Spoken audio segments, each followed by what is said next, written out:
Ahoy, hoy, shipmates, and welcome to the first Shipwrecked mini podcast, which we're going to call Drams and Dits.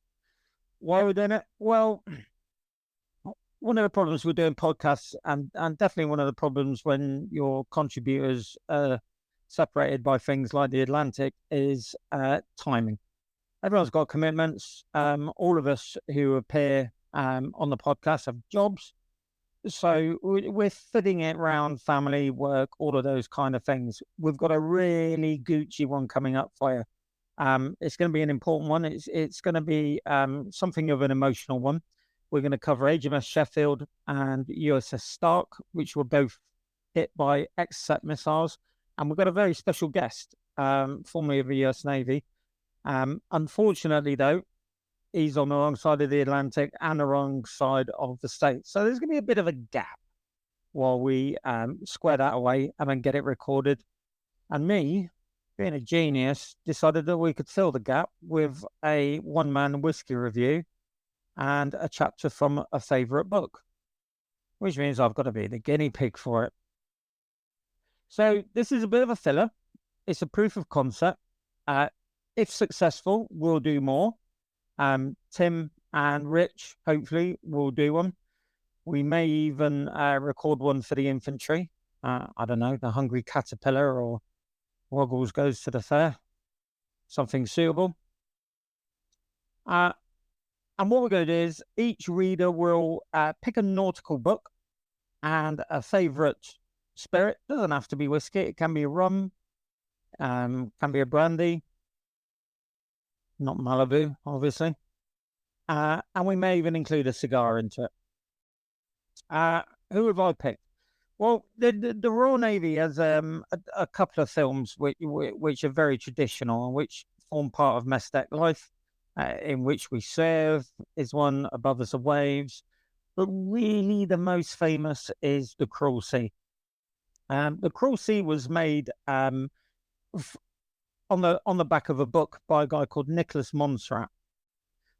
He was before the war, bit of a lefty, an aspiring author. On the outbreak of the war, he joined the ambulance service, and something happened to change his mind, and he decided, well, maybe I'm not as much of a pacifist as I think I am.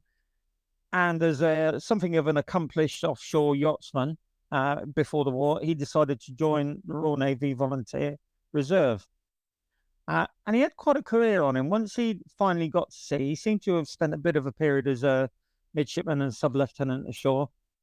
He served in the Flower-class corvette HMS Campanula as first lieutenant. So he went straight to sea, straight onto an operational ship as the first light. You know, I would expect to see junior officers going in, at midshipman or sub-lieutenant level. This guy went in straight as first lieutenant. Then he served in the Kingfisher-class corvette, HMS Guillemot,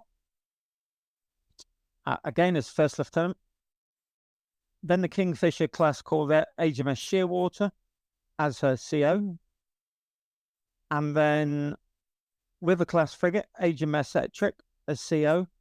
And finally, the Colony-class frigate, HMS Perham. He was a pretty prolific writer. He pushed out some work about modern social problems in the 30s. They're mostly out of print now, so you won't really see them. And Cruel Sea remains one of his most famous works. But I like Free Corvettes. And the reason I like Free Corvettes is because it's written by someone who was there. And he picks up on the detail of life on board a ship every single day, as opposed to sort of these grandiose accounts and histories of the Battle of the Atlantic. You know, they talk about ships and convoys and sinkings, but they don't really pick up the essence of what it was like to serve on the small ships. And the corvettes and the frigates were the unsung heroes of World War II. Without them, the UK would have starved. Life on the Flower-class corvettes in particular was absolutely horrific. Truly dire. We're going to include some photographs so you can have a look There is one remaining Flower class Corvette up in Canada, but these were hardships and hardships companies. It was sort of a Flower class Corvette because they were so unstable that they would roll on wet grass. But remarkably, despite that, not one was lost to bad weather.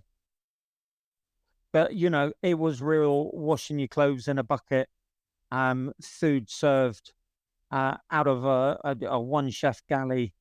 And again, the food was slopped into buckets and taken down the mess deck. And in the earliest ships, where the galley was, you had to cross the upper deck in order to get down to the mess decks. And if it was bad weather, well, your evening meal was going to have an addition of salt water to it. As I say, The Cruel Sea was it's a traditional movie in the RN. Not only did it have the benefit of being taken off a book by a guy who actually did it and did convoys, but there were two very well-renowned former naval officers who acted as technical assistants to it. So what you see in that movie, it's not only just a fantastic movie, and if you've never seen it, I really recommend that you do, but it's very accurate as well. Now, Three Corvettes is actually 3 books combined. It's His Majesty's Corvette, East Coast Corvette, and Corvette Command. Now, he wrote these 3 books during the war, and that means that he had to use pseudonyms because of censorship at the time. So East Coast Corvette reflected his time on HMS Guillemot, but in the book she's referred to as HMS Dipper, and Corvette Command reflects his time on Shearwater, but in the book is referred to as she is referred to as HMS Wenger. All right, you lucky people. I've opened 2 bottles tonight for you. I was tempted to open something a little bit special as this is a proof of concept, and I thought, well, there are lots of whiskey reviews out there about really expensive drams, and they're out of reach of a lot of people. And I'm a firm believer that you can enjoy really good whiskey at bargain prices. So I've opened Buffalo Trace White Dog and a standard Buffalo Trace White Dog. This is one of my favorite whiskies. It's straight out the still. It's 62.5%, right? So it's a bit of a heavy hitter, and that does put a lot of people off, and there's no need for that. It's White Dog, because it's straight off the still and into the bottle, it's unaged, so it's not sat in a wooden barrel. It's a core component for standard Buffalo Trace, Eagle Rare. Eagle Rare is another big favorite of mine, and George T. Stagg. Mash bill, there seems to be a bit of confusion about it, but it sounds like it's roughly 75% corn, 10% rye, 15% barley. And if you're above sort of novice level on whiskey and you want to explore caskology, so what does the wood do to the distillate once it comes off the still? This is a great way of doing it. It really is. So what do we got on those? It's got a lovely whack of malt and vanilla. Sugar-coated Scottish shortbread. There's a real sort of bakery making French bread background to it, or cook, toast. Icing sugar, but probably more whole wheat bread. A little bit of ethanol, but nothing, nothing off-putting. It's just a phenomenally good nose. Taste? Yeah, it's a toned-down version. It's spicy, but it's not as spicy as you would expect. It's very, very sweet. That bakery thing is absolutely dominating here. I'm going to have another sip. Vanilla's less prevalent, but it's there. Bit of white pepper. Nice waft of ethanol, back of the nose as it goes down. And a nice dry sort of rye finish. This is just an absolute cracker. You can only pick it up in 37.5 cl bottles, I think, in the UK. I really do recommend it. It's fantastic for toothache as well, funnily enough. Okay, so let's go on to the standard Buffalo Trace. Right, this is a quintessential bourbon. Reasonable price, 22, 23 quid. You'll probably pick this up cheaper than that if it's on offer, maybe 20. It's consistent. I've had multiple bottles. There's been no variation in the quality whatsoever. It goes great with a cigar. It won't drown a cigar. Personally, I think a Brickhouse Double Connecticut or maybe a Brickhouse Classic goes best with this. Only 40% in a normal size bottle, but you can get half bottles in the UK, which are, I think they're 43%. I had a look earlier today. Can't seem to find it on Amazon at the moment, but they are there. I would recommend when you get it, you just get a little bit more for your money, even though you're getting a 37.5 bottle. It's not an age statement. It's got to be above 4 years old. I've seen a few quotes, anything up to kind of 8 years old, really. And even though on the standard Buffalo Trace, they say the mash bill is undisclosed. Well, yeah, I've just given you a mash bill for the Buffalo Trace White Dog. I think we can probably assume that it's going to be around that. Okay, so what do we got? Yeah, toned down. Vanilla, but way more caramel. I'd almost go Caramac, which is like an old style British caramel sweet. Some floral notes. And do you know what? For the first time, I'd swear sherry in the background, which I'm not sure what I've got before. White pepper. Yeah. Wet paper. That's quite an unusual one, but I only pick up in one or two whiskies. I think that's probably the first time I've got it in Buffalo Trace. But in the background, there's just this fresh baked bread, bakery, gorgeous nose. You know, just the quintessential bourbon nose on this. What's it like? Much softer than the White Dog, as you'd expect. Way softer. Sweet, then a little bit of tannin, a little bit of spice. Yeah, there's definitely that touch of oak. I think that the higher proof bottle, if you can get it, is definitely the one to go for. But look, this is just easy going. Goes down well. It's not phenomenally complex, right? It's not something that you're going to sit there listening to classical music, gazing at the ceiling and mulling over the complexities of life. It's more of a social sort of bourbon, I'd say, or one that, as I said, will go really well with a cigar. And look, at the end of the night, if you've smashed a few bottles of wine at dinner and you sat at the bar and someone points to the top shelf and says, pick a whiskey, I always say going for a Macallan or a Bowmore or something stupid like that when you three sheets to the wind, wasting your time. You're in a bar, you're talking to your mates. You're not going to sit there and think deeply about the dram that you're having.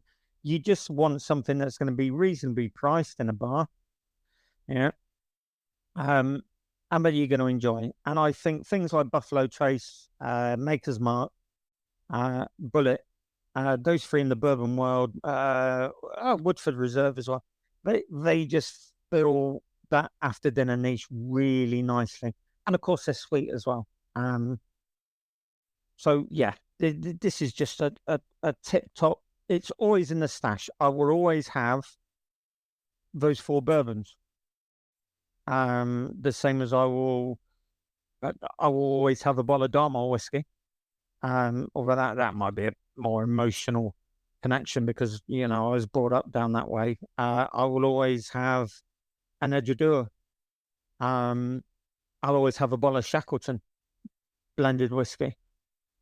These are just consistently good drams that I think everyone should have in the stash. Okay, so there are the whiskies. Now we're going to go into the book. Being proof of concept, I am going to read this off my iPad. I haven't got my glasses on, so you will have to bear with me. But we're going to go for chapter 1 of East Coast Corvette.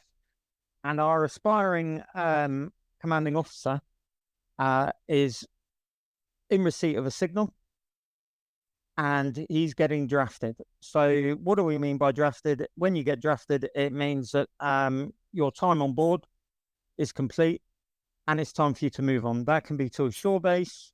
That can be to another warship, if you're lucky or unlucky, depending on what you put in for. Certainly in my day, you would put a drafting preference form in, and then that would go to drafty, and then drafty would take great pleasure in sending you to the one place that you didn't want to go. To give you an extreme, I spent a year and a half desperately trying to get up to Scotland. I was drafted in Plymouth, in Portsmouth on a carrier, and traveling up and down to Scotland every weekend was it was getting expensive and it was a pain. So failing completely, I decided to bin her, and then 3 months later, drafty decided to send me to Faslane Naval Base for 6 months. Thank you, drafty. In a single-man cabin on the motor transport section where I couldn't drive. So not only was I lonely, I was also hated in the department. Anyway, chapter 1, changing over.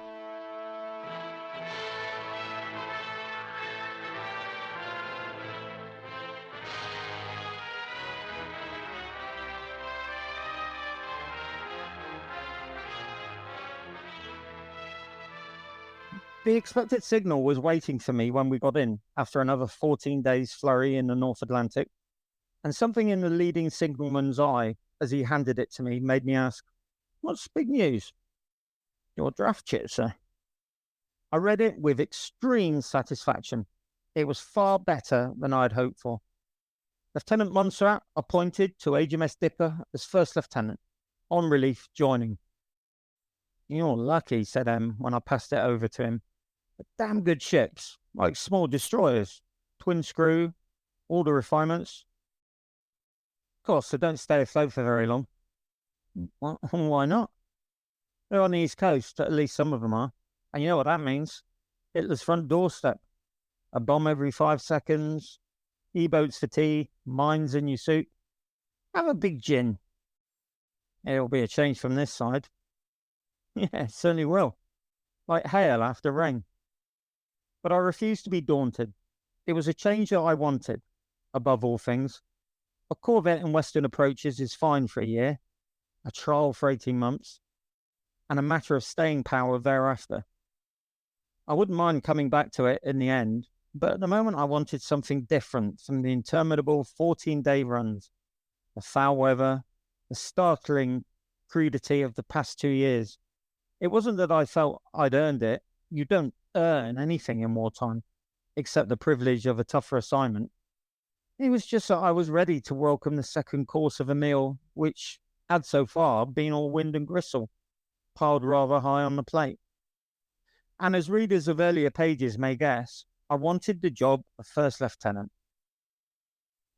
2 years as dog's body, seeing only the blunt end of the ship, second choice of leave, the drumsticks of chicken, gave you a healthy ambition for higher things.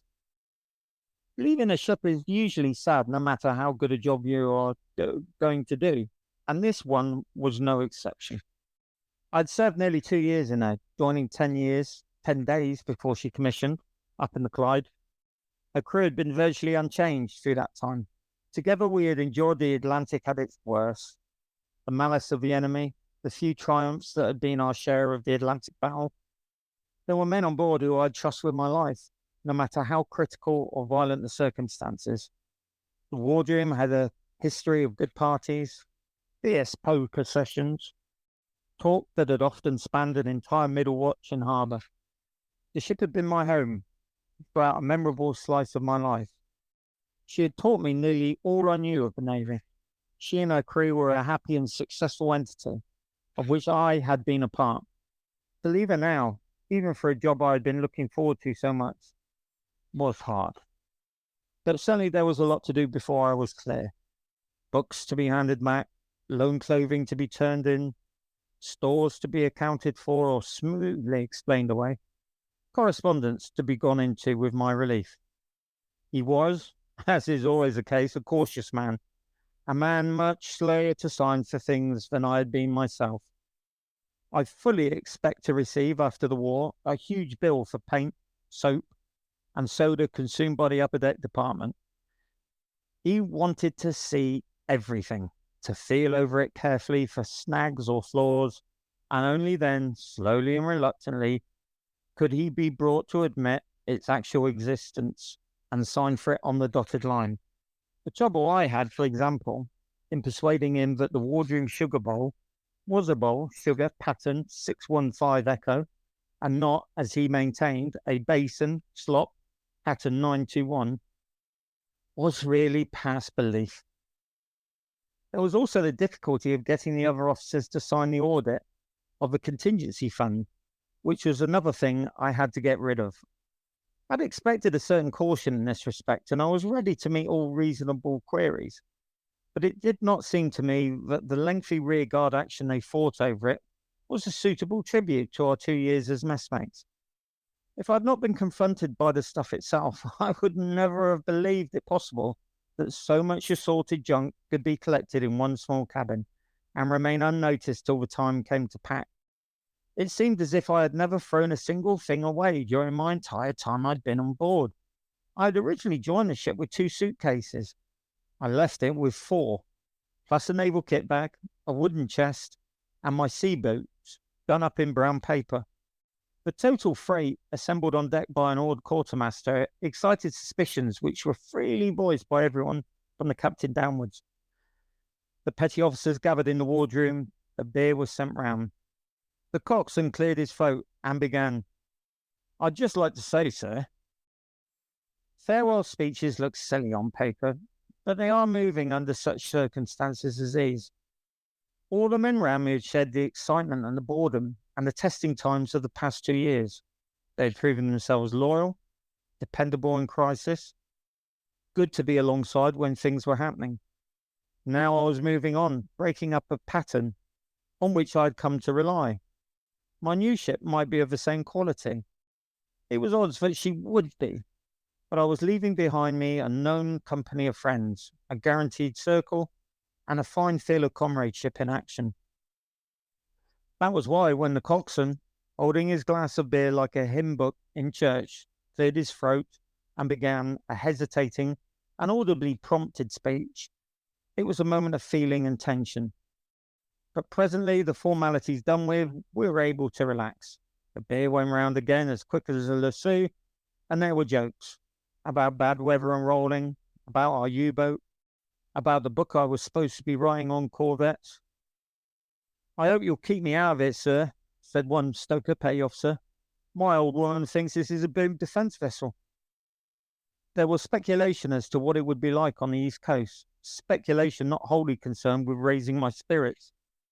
Above all, there was for me a feeling that this was a good send-off, the right sort of ending to my stay in the ship. An ending clinched, a little later on, by a return visit to the petty officers' mess, where their traditional generosity with farewell tots of rum went far towards wafting me over the gangway and along the dockside in a state of unconcerned bliss. The dock, when I left it, was full of destroyers and corvettes of our own and other escort groups. Some had just come in from sea, with upper decks still wet, hands still in duffel coats. Others standing by ready to go out on the tide. Their masts and signal halyards made a patterned forest against the sky. There were ships with strong reputations, ships with odd or spectacular characters on board, ships with individual foibles which we had learned to respect. It was curious to think that a large part of the Battle of the Atlantic was fought from this small corner. But if you wiped out this dock and what it had done since the war started, the answer might be a starving Britain. There was no boasting or self-satisfaction in that last sentence. One single corvette is less than a cog in the works. But she isn't a spanner in them either. And in saying farewell to that dock and all it stood for, one could draw pride and pleasure from having been a working part of it during the burden and heat of the day. It was going to be something to tell one's grandchildren about, if one could catch them in a listening mood. A slow and even stately departure was offset by a quick-fire arrival.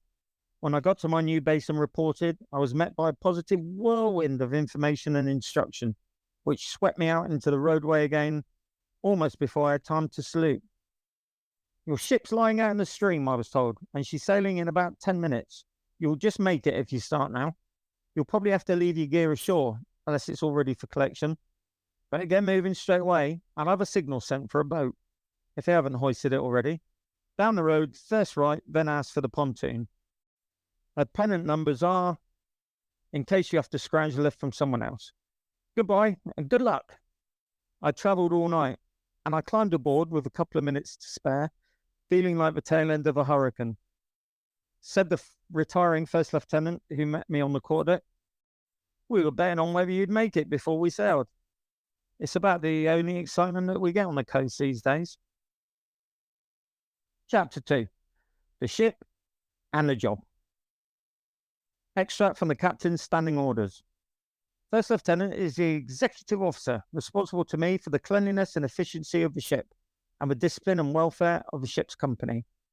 He is to maintain the ship's armament in an efficient working condition, paying particular regard to the instant readiness of the anti-aircraft armament, both at sea and in harbour. Authority to award punishment is delegated to him under the appropriate article of King's Regulations and Admiralty Instructions. In his addition to duties as First Lieutenant, he is Divisional Officer for Seamen, responsible for their training, Anti-Submarine Control Officer, Sports Officer, President of the Canteen Committee, President of the Wardroom Mess. He should always remember that he may be required to assume command of the ship at a moment's notice, and therefore should acquaint himself as far as possible with the problems involved. It looked like being a full day, but what a grand ship she was to have the run of. Listed in Jane's as a patrol vessel, reclassified since the outbreak of the war as a corvette, she was really, in looks and performance, a small destroyer, with all sorts of additions and refinements that put my last ship right back into the trawler class by comparison. She had been built in the spacious days of peacetime when things like aluminium and well-picked wood and non-austerity furniture were still available. She had twin screws, big mess decks, a wardroom on the upper deck, and a bridge far better designed than Flower's cramped catwalk. She was elegant, she was fast. In personnel too, she was much better off, with a warrant officer gunner and a warrant engineer, and chief petty officers in all departments instead of petty officers. Together, they made up a strong team of experts never likely to be caught off the top line. Finally, she had an RN captain, later to command a fleet destroyer, and exhibiting already the humanity and absolute competence appropriate to that job. The naval base from which we operated was small and self-contained, a sort of feudal village, graded in rank and consequence, where everyone knew everyone else. And like other villages, it had its odd characters, its oldest inhabitants, its scandal mongers, and its essential unity and comradeship. There were people who'd been stationed there since the war started, who had grown old and mellow in such jobs as stamping of passes and the prevention of waste. A walk along the quay might bring you greetings from a dozen old stagers, always robustly cheerful, always glad to see a new face and recognise an old one. It gave a changing struggle at sea a homely background, a matey nucleus round which the rough war revolved. But it led sometimes to an outlook which might with justice be described as restricted.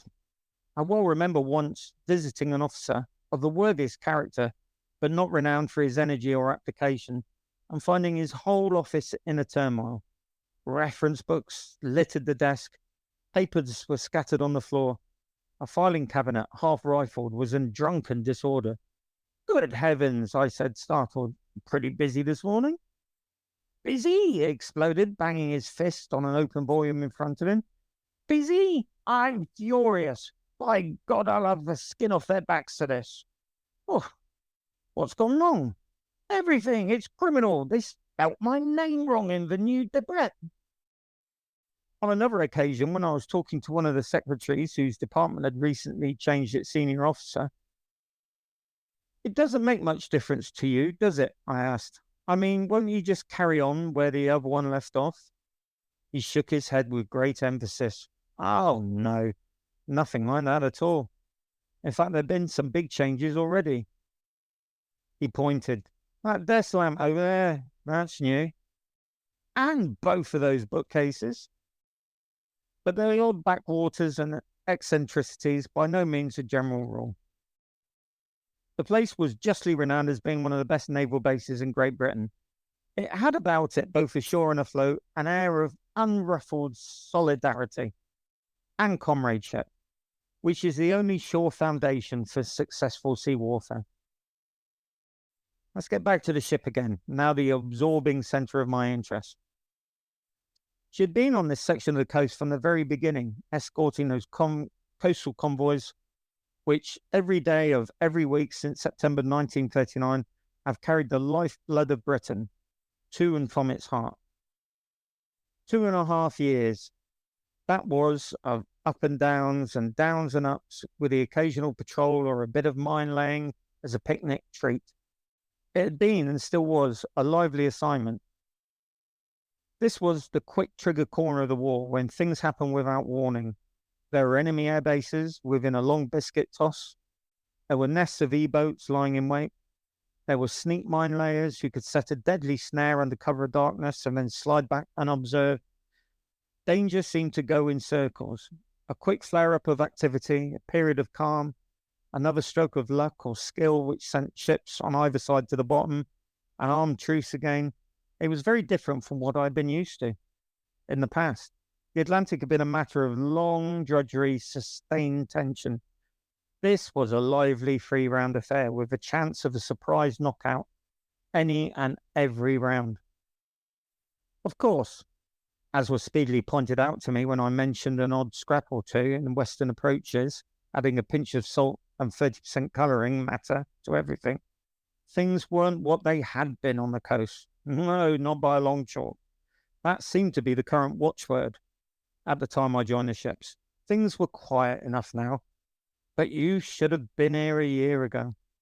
"Of course, there's absolutely nothing doing now," remarked the captain one evening, when we had been talking of the after Dunkirk days and the extreme burden laid on the Navy and the Air Force at the time. Anything could happen then, from hell to breakfast.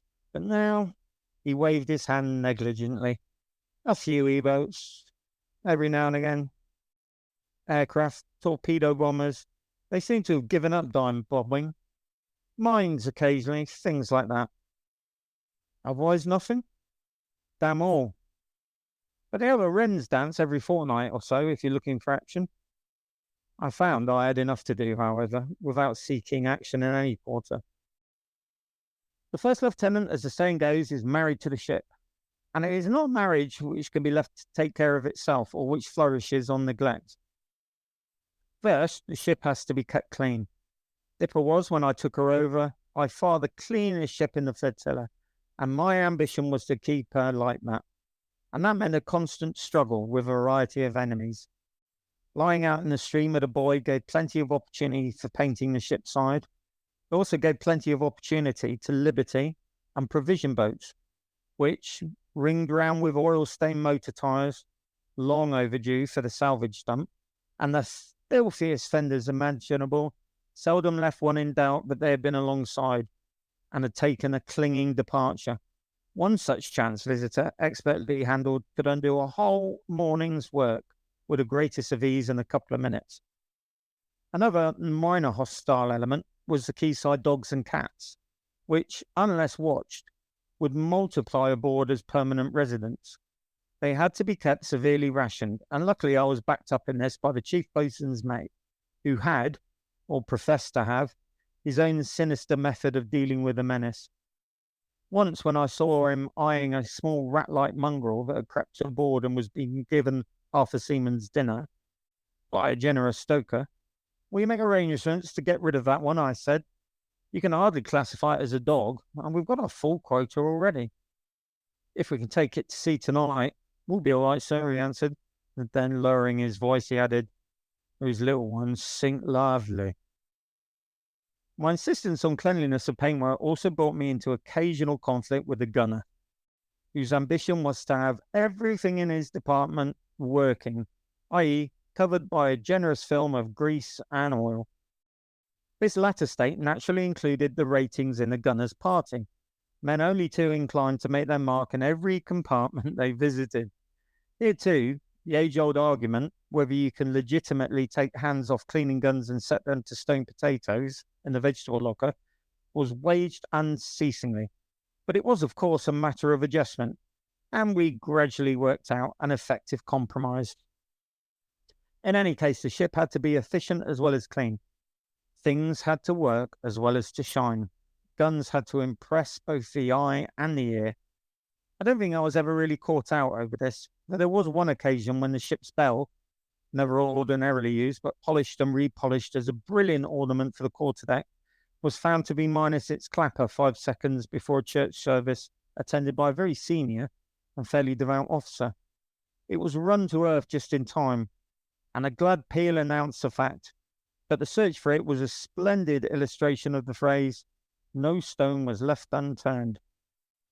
Coming up harbour and securing to a buoy is a good example of a first lieutenant's routine, which must go like clockwork if it's to be effective.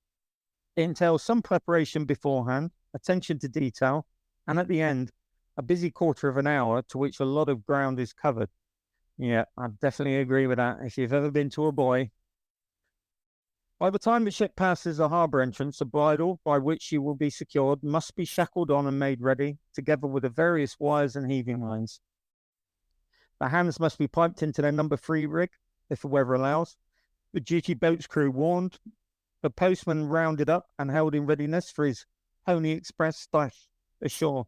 The hands are then to be piped to stations for entering harbour, and the coxswain takes the wheel, and then the whaler and the motorboat are both manned and turned out, with the gunner supervising, while I have a quick look round the anchorage to see which ships are in harbour. They all have to be piped as we pass them, or, if they are junior, answered when they pipe us. In the whaler is the postman, and any hands who may be required to land in a hurry, ratings taking examinations ashore, for instance. And in the motorboat is the boy jumper, the athletic hand who, wearing a life jacket and his third best suit, balances on the buoy and waits to hook on the picking up rope when we come up to him. All this time we are passing destroyers at the moorings, and I am moving from side to side of the bridge, seeing that they are correctly piped. Then, at a certain point on our way at the harbour, I sing out, "Lower to the waterline," and both boats go down evenly until their keels are about a foot above the water. This state of suspended animation lasts until we are about 100 yards off the buoy. Thereafter, we produce a final flourish of pipes for the senior officership, and then right opposite him, so that he can see the full beauty of the manoeuvre, I give the order, "Slip!" and both boats hit the water, an almighty crack, as they are freed. The whaler curves away towards the shore, the motorboat heads for our mooring buoy. The first lieutenant gives a deep sigh of relief and goes down to the forecastle. There, all is ready for the last part of the exercise, and by now ahead of us a boy jumper is waiting, doing his usual acrobatics as the boy spins round. We come up very slowly, stemming the tide a foot at a time, while I signal the direction and distance off to the bridge. The heaving line is thrown, the boy jumper catches it, hauls down the picking up rope, and makes the clip hook fast to the ring of the buoy. I sing out, "Hooked on, sir," and we heave away on the windlass till the bows of the ship overhang the buoy itself, and then the bridle is lowered. A length of cable with a mooring shackle at the end, and in turn secured to the ring. "Shackle on, sir," tells the bridge that their troubles are over, and there we are. We can with safety ring off main engines, rig the ladder, and lay aft for the first cup of tea of the day and mail from home. In good weather, of course, it's as easy as it sounds. It can all be done in slow time, and the captain can lay the ship with her nose dead on the buoy like a well-trained dog bringing back a rabbit. But if there's a sea to flick the buoy about and a crosswind to take the ship's head off, it becomes a ticklish operation. Buoy jumpers, by standing orders, always wear life jackets, and they always need them. I've seen a destroyer in high wind drift sideways right over the buoy, with a buoy jumper going down slowly like a scuttled ship, and then coming up the other side as good as new, but not nearly as enthusiastic. As the quartermaster who was watching with me said, "That sort of thing isn't what you volunteer for." So that concludes a couple of chapters from one of my favourite nautical books. You've enjoyed this? Tell us in the comments. If you haven't, don't tell us. Nobody cares. But if you would like to hear Tim or Rich read you a chapter of their favourite naval book, tell us and we will make it so. Enjoy your Drams, shipmates, and if you get time, read Free Corvettes. It's a fantastic book.